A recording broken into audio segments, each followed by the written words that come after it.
Module 5. Les applications thérapeutiques des huiles essentielles. Donc en gros, qu'est-ce que ça signifie? Donc maintenant, on va aller beaucoup plus loin et on va voir quelle classe d'huile essentielle on doit prendre pour avoir un effet défini.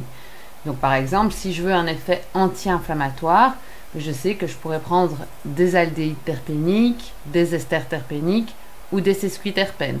Donc on va toujours partir de l'effet qu'on veut obtenir et en fonction de l'effet qu'on veut obtenir, choisir quelle famille biochimique d'huile essentielle on peut sélectionner. À la fin de ce module, vous serez capable de choisir les huiles essentielles que vous devez utiliser en fonction du résultat que vous souhaitez obtenir et vous serez capable d'associer plusieurs huiles essentielles afin d'obtenir la meilleure synergie possible.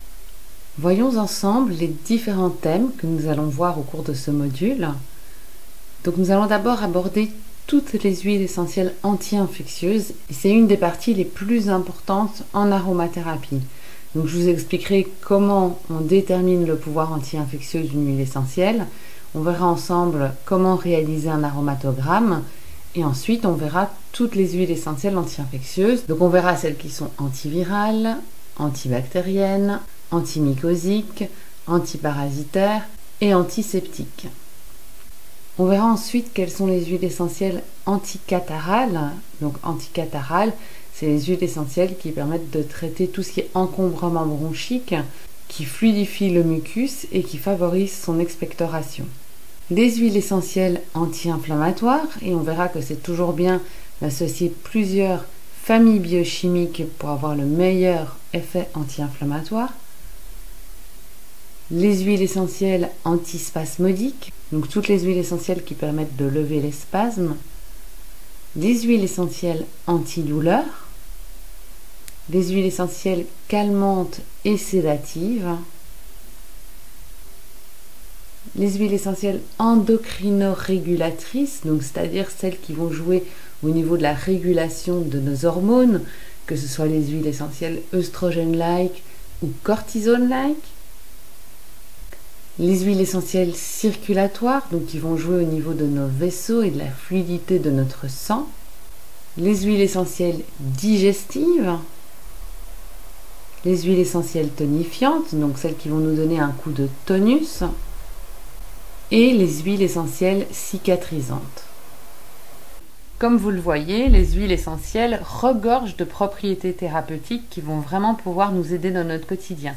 Et l'industrie du médicament de synthèse l'a bien compris, puisqu'il s'est largement inspiré de modèles végétaux et en particulier aromatiques pour réaliser de nombreuses molécules de synthèse. Donc on peut citer par exemple la phénindionne, qui est une molécule anticoagulante et qui a été créée en s'inspirant de la structure chimique des bêtadiones qu'on trouve notamment dans l'immortel, pour ses propriétés fluidifiantes sur le sang. Bien évidemment, cette molécule de synthèse provoque beaucoup plus d'effets secondaires que ne le provoquerait l'immortel. Un autre exemple, tout simple, est l'aspirine. Donc l'aspirine, on sait qu'elle est présente de manière naturelle au niveau du monde végétal, que ce soit dans le saule blanc ou la reine des prés, mais également au niveau de l'aromathérapie dans la gaultérie couchée. Et cette molécule est une molécule anti-inflammatoire puissante. Donc on a isolé la molécule des plantes et on l'a resynthétisée chimiquement en laboratoire pour créer l'aspirine. Comme dans le module 4, on va partir du diagramme bioélectronique des huiles essentielles, comme vous le voyez ici. Alors j'ai pas noté toutes les propriétés qu'on va aborder parce que sinon vous n'y verriez plus clair, donc j'en ai mis déjà un certain nombre. À vous de compléter, ou vous l'avez peut-être déjà complété au module 4. Reprenez-le à côté de vous parce qu'il va de nouveau vous être extrêmement utile ici, puisqu'au module 4, on partait de la famille biochimique, comme vous le voyez ici, pour déterminer les différentes propriétés. Et maintenant, on va partir des propriétés pour voir quelle famille biochimique utiliser. Donc on savait qu'un aldéhyde terpénique avait notamment des propriétés anti-inflammatoires.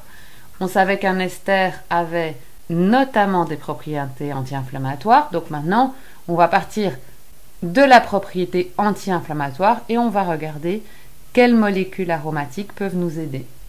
Comme je vous l'avais déjà expliqué, on peut classer les molécules aromatiques en donneurs d'électrons. Ce sont donc des molécules négativantes et qu'on appelle rafraîchissantes. Elles donnent du froid. Donc c'est le cas des aldéhydes terpéniques notamment. Et donc par exemple de l'eucalyptus citronné. On sait que c'est un très bon anti-inflammatoire. Et on dit que c'est le pompier de l'inflammation. Donc l'eucalyptus citronné, ce sera vraiment mettre du froid sur le feu. Et ensuite, on les classe également en capteurs d'électrons. Et vous voyez, là, on a des molécules positivantes, réchauffantes. Et on avait parlé de l'aldéhyde aromatique qui est la cannelle de Ceylan, qui a des propriétés extrêmement puissantes, chauffantes au niveau de la peau. Donc on peut même risquer des brûlures avec la cannelle. Donc il faudra bien la diluer. Vous voyez déjà bien le contraste entre les molécules ici rafraîchissantes et les molécules chauffantes positivantes. Et ce qu'on avait également dit, c'est que les molécules négativantes étaient souvent calmantes et apaisantes, et qu'au contraire, les molécules positivantes étaient plutôt toniques et stimulantes. Comme on l'a vu, les familles biochimiques peuvent être classées en molécules donneuses d'électrons et donc négativantes, ou capteuses d'électrons et donc positivantes, mais elles peuvent également être classées en molécules apporteuses de protons et donc acidifiantes, elles rendent le pH acide, ou donneuses de protons et donc basifiantes, elles rendent le pH basique.